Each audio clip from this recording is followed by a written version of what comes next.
mga kalapatid, mga kaburukuto. So ngayon is meron dumating ditong box ulit. At sakto nandito si Ama. Yan, si Ama muna mag-unboxing dito sa loob ng bahay natin dahil bantay bata tayo. Okay, alright. So shoutout muna kay Easy725. You know. Jabelio. Yun. Shoutout sa'yo kapatid. Dito na ibon mo. Jabelio. How? Yan. Ano yan? Easy725. Yung kanyang ano. Low? Low. Kasi yung ring number ng mga ano yata. Yan. Okay. So nandito si Ama. Siya muna mag-unboxing. Tingnan natin.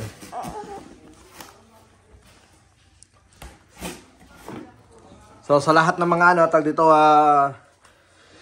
solid supporter natin dyan. Maraming salamat. Yan. Sa mga nagsishare ng video natin. Napakalaking tulong yan.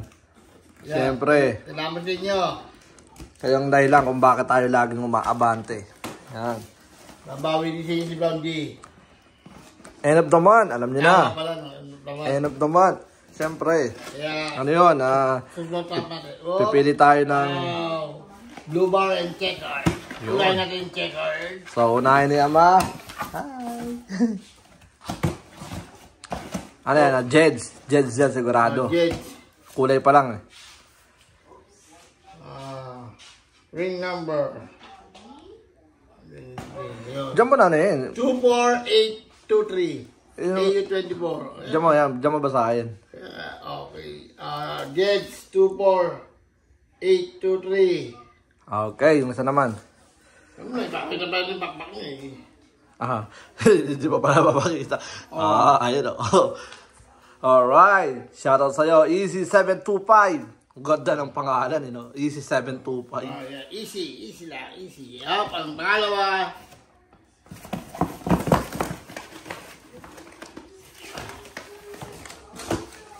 Pangalawa, blue bar. Ring number 24821. Jeds. Yan, Jeds. Yan. Blue bar. Blue bar. Dark blue bar, oh. You know? Oh. So, yun. At meron pa tayong naabangan na mga parating. Yeah, may parating. Sana today dumating. Pero Tuesday, pinadala. So, possible baka tomorrow dumating ang 2 box. Bali, 7 na ibon. Yan. So, yun na nga mga kaburukoto. And then, mamaya sisilip tayo rito sa ano. Kasi marami tayong gagawin today. Eh sila, nagpapaaral lang yung mga ibon doon. Taka lang, i-ano lang natin to. Yan, ayun sila. Yan. Papaaraw sila dyan. Labas-pasok sila dyan all day. Para masettle natin na maayos yung mga ibon. Tapos itong mga sanga-sanga galingan doon. Yan, pinupul natin yan para lang magkaroon sila ng ano rito. Maayos na landingan sa mga born to die natin. Okay.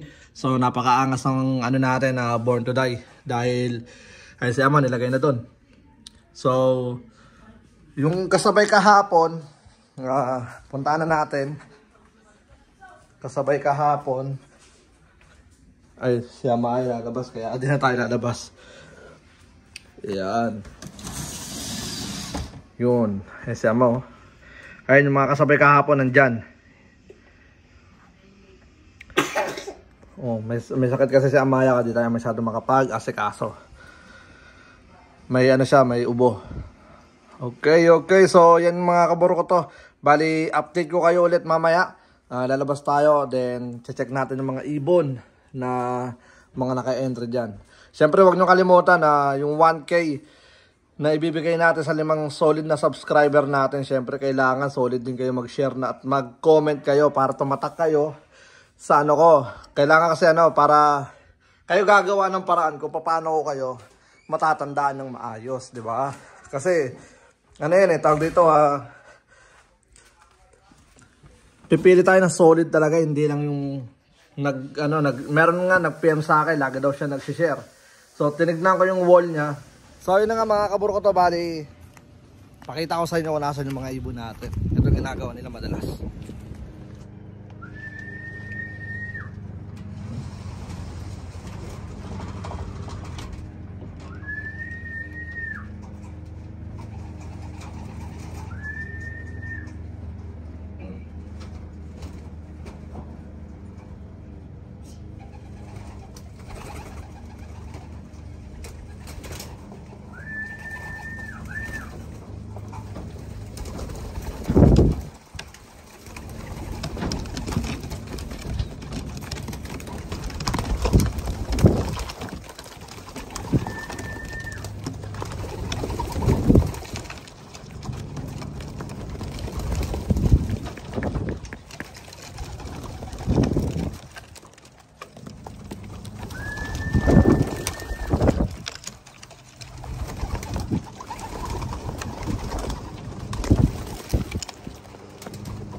Labas, labas, labas.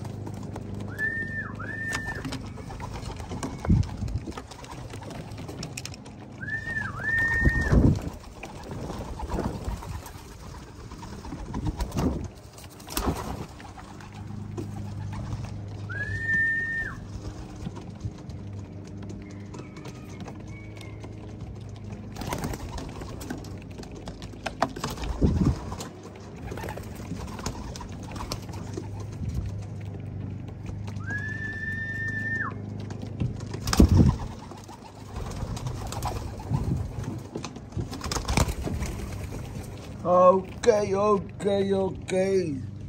So ito pa yung mga ibon na ayaw magsilabas. Meron tayo rito 1, 2, 3, 4, 5, 6. Yan, 6 sila.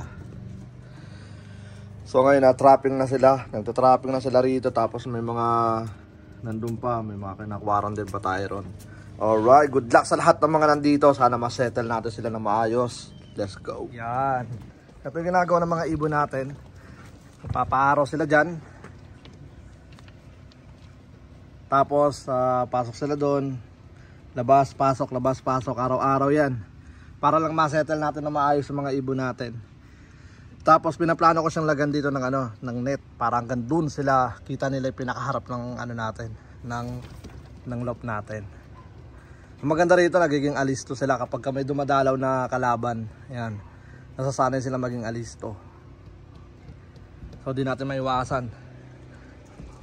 Yep. Ito yung bantay natin. Paka-solid nyan. So, ubusin ko to. Tapos yung bakod natin pa ganun. Tapos all goods na tayo. Ano na tayo? Tag dito ang next na project natin, yung trailer natin. Yung paglalagyan ng mga ibon natin. So, sasanayin natin sila ron. Doon natin sila pakakainin, paiinumin. Para masanay sila. Yan. Pero syempre, step by step muna tayo. Okay, so tara, let's go. At ayan na si Ama. Ay, yung tsinelas ko na sa harap pala. Sabi ko yung sa akin. Yung pula. Ayun pala, suotin mo. Yan, so straight namin yan. Ito next na gagawin namin mamaya. Bali magiging ano na to, hangganan nila yan. Hanggang dito, ito yung pinto. Tapos dito isa pang hukay rito, dalawa. Para isang straight na pa ganun. Yan. Okay, so ano yun? Hindi, kinakain nila yung yung mga drop ng ibon. So, lalagyan na pala ng singsing dalawa dyan, babataas sa may dulo. Ay, hindi na. Yeah. Papasukin na ngayon mga aso. Okay, babalik ako.